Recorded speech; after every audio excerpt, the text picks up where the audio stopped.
All right, story time, or maybe it's lesson time. Over the past week, we had a listing that sold conditionally, and it was conditioned on status certificate review. Anytime when you have this, the buyer has the right to look at, the status and see if there's anything that they need to be concerned about. If there is, and something could cost them more money that they didn't anticipate or couldn't foresee, then they may want to adjust their price accordingly. In this case, there was two items that they were concerned with. One was the maintenance costs had actually gone up by $62 a month, and this wasn't reflected in the listing because it just had happened maybe a month before or 2 months before. So that was more than they expected. And then there was a legal matter that they were concerned with, and they wanted to understand those implications and the legal fees associated to that matter. And the legal fees were about $30,000. So they came back and they said, well, we want a concession and we want $20,000 off the price that we paid. So I said, okay, so let's understand where you're getting this $20,000 from. Tell me where you're getting this from. Well, the maintenance fee went up $62 a month, and the legal fees are $30,000, and there might be some, some noise and some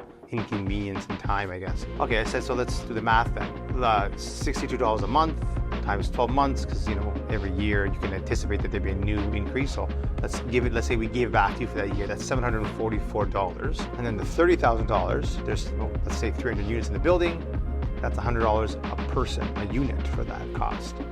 So we're at $1,844. So where do we get the other $18,000 from? They start talking about some of the noise and the risk. So they couldn't really quantify that, right? So the message here is that whenever you're trying to negotiate or you're trying to get any kind of concession on pricing, you gotta quantify the damages.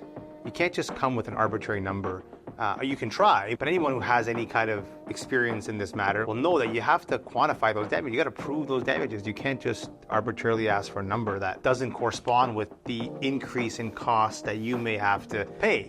So whenever you're in this kind of situation, just make sure that you come at it from an honest point of view. If there's damages that you think you're going to incur, quantify those damages, let that be known, and if it's reasonable, then you should be able to come to some sort of an agreement on that matter.